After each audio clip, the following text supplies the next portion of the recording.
చిన్నప్పుడు నా స్కూల్ డేస్‌లో యాన్యువల్ డే ఈవెంట్ అంటే స్కూల్‌లో ఒక చిన్న స్టేజ్ ఉండేది. దాని ముందు ఒక చిన్న టెంట్ అంటే షామియాన్‌లాగా వేసి వచ్చిన వాళ్ళు కూర్చోవడానికి చిన్న చైర్స్ ఏసేవాళ్ళు. ఇంకా యాన్యువల్ డే ఫంక్షన్ అంటే ఎక్కువగా డాన్స్, సాంగ్స్ ఉండేవి. స్పోర్ట్స్ రిలేటెడ్ ఏవైనా కాంపిటీషన్స్ ముందుగానే పెట్టి దానికి సంబంధించిన ప్రైజెస్ మాత్రము యాన్యువల్ డే ఈవెంట్ అప్పుడు డిస్ట్రిబ్యూట్ చేసేవాళ్ళు.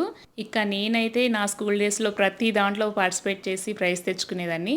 మీరైతే మీ స్కూల్ డేస్‌లో ఎలా సెలబ్రేట్ చేసుకున్నారో చెప్పండి. అప్పటి వాళ్ళు రిలేట్ అవుతారనుకుంటా. మరి ఇప్పటి రోజుల్లో అయితే స్టడీస్‌తో పాటు స్కూల్ స్టాండర్డ్స్ కూడా బాగా మారిపోయాయి గదా! అయితే నిన్న మా పాప స్కూల్ యాన్యువల్ డే ఈవెంట్‌కి వెళ్ళినప్పుడు ఎక్కువగా స్పోర్ట్స్ రిలేటెడ్‌వి కండక్ట్ చేశారు. ఆల్మోస్ట్ అందరూ స్టూడెంట్స్‌ని కూడా పార్టిసిపేట్ చేసేలాగా చేసినట్టున్నారు. బావుందనిపించింది. అయితే ఇక్కడ మను వేసిన పాంపామ్ డాన్స్‌ని కవర్ చేస్తున్నాను. ఇంకా హైయర్ క్లాస్ స్టూడెంట్స్ అయితే ఇంకా చాలా బాగా పెర్ఫార్మ్ చేస్తున్నారు. ఆ వీడియోస్ అన్నీ కూడా నేను మీకు నెక్స్ట్ వీడియోస్‌లో షేర్ చేస్తాను. వీడియో నచ్చితే లైక్ చేసి సబ్స్క్రైబ్ చేసుకోండి.